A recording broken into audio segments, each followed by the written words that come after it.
आप लोग जानते ही होंगे कि इंडिया को वर्ल्ड का डायबिटिक कैपिटल कहा जाता है। हमारे यहाँ की 10% पॉपुलेशन डायबिटीज़ से ग्रस्त है और दुख की बात यह है कि बहुत सौ को पता भी नहीं रहता है कि उन्हें डायबिटीज़ है जब तक कि वो टेस्ट नहीं कराते। डायबिटीज़ एक ऐसी बीमारी है जो धीरे धीरे आपके शरीर के बहुत सारे अंगों को अफेक्ट करती है, जैसे आपकी किडनीज़, हार्ट, ब्लड वेसल और आपकी आइज़। सोचिए कि अगर यही डायबिटीज़ प्रेगनेंसी में हो तो वो ना ही माँ को पर बच्चे को भी अफेक्ट कर सकती है। 14 November is celebrated as international diabetic day. So आइए आज हम जानते हैं डायबिटीज़ का प्रेगनेंसी पे क्या असर होता है। डायबिटीज़ दो टाइप की होती है, टाइप 1 एंड टाइप 2। टाइप 1 अधिकतर एडोलेसेंट एज में स्टार्ट होती है और अधिकतर लोगों को इंसुलिन की ज़रूरत पड़ती है। टाइप 2 डायबिटीज़ अधिकतर लेटर एज में होती है और हो सकता है लाइफस्टाइल मॉडिफिकेशन और मेडिसिन से कंट्रोल में हो जाती है। अगर आपको डायबिटीज़ है और आप प्रेगनेंसी प्लान करना चाहते हैं तो ज़रूरी है कि आप आपके डॉक्टर से मिलें, आप आपके सारे टेस्ट करवाएं। ज़रूरी है कि प्रेगनेंसी स्टार्ट करते समय आपका ब्लड शुगर टाइटली कंट्रोल हो। आप चेक कराएं कि आपके किडनीज़, हार्ट, आइज़ सब ठीक हों। जब आप प्रेग्नेंट होते हैं और फर्स्ट टाइम आपके डॉक्टर से मिलते हैं तभी भी बहुत से डॉक्टर ब्लड शुगर चेक कराते हैं ताकि बहुत सी माताएं जिन्हें पता नहीं रहता है कि उन्हें डायबिटीज़ है वो हम जान सके कि क्या प्रेगनेंसी के स्टार्ट में ही उन्हें डायबिटीज़ है क्या। एक और टर्म होता है जेस्टेशनल डायबिटीज़। ये इसका मतलब है कि बहुत सी बार प्रेगनेंसी के दौरान धीरे धीरे ब्लड शुगर बढ़ना चालू होता है और अधिकतर 24 टू 26 वीक्स के दौरान ये ब्लड शुगर बढ़ता है।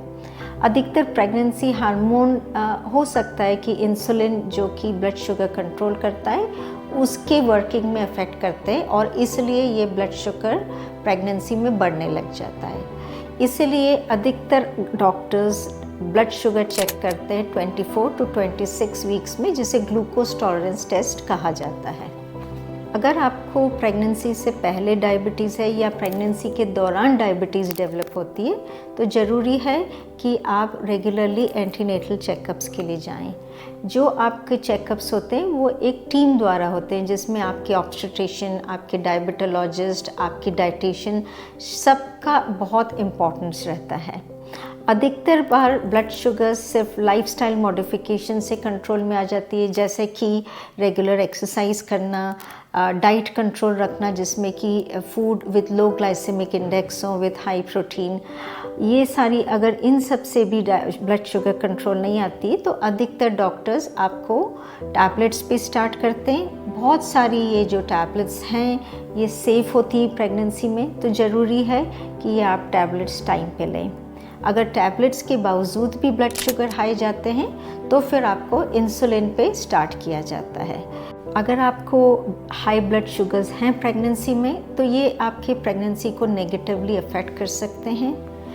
जिन्हें डायबिटीज़ है उनमें देखा गया है कि there is a high incidence of pre eclampsia of pregnancy, मतलब प्रेगनेंसी में ब्लड प्रेशर का बढ़ना।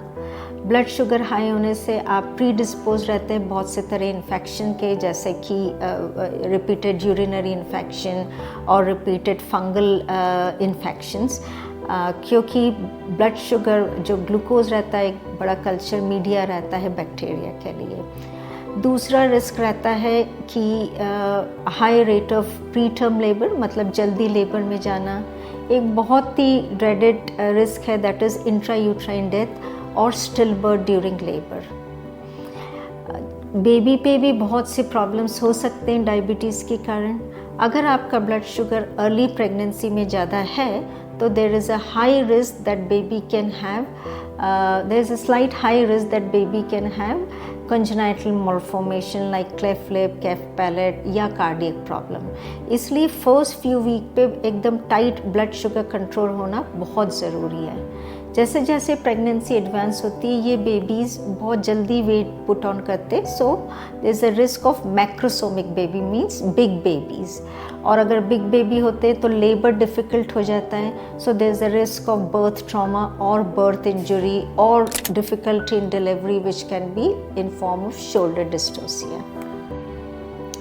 अगर आपको प्रेगनेंसी में डायबिटीज़ है तो एक बहुत इम्पॉर्टेंट चीज़ है सेल्फ एजुकेशन।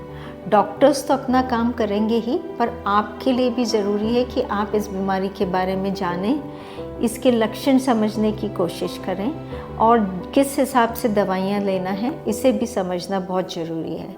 स्पेशली जो लोग इंसुलिन लेते हैं उनके लिए आपके डॉक्टर या नर्स से सीखें कि वो मेडिसिन कैसे लगाई जा सकती है, उसका डोज कैसे मेजर करना है।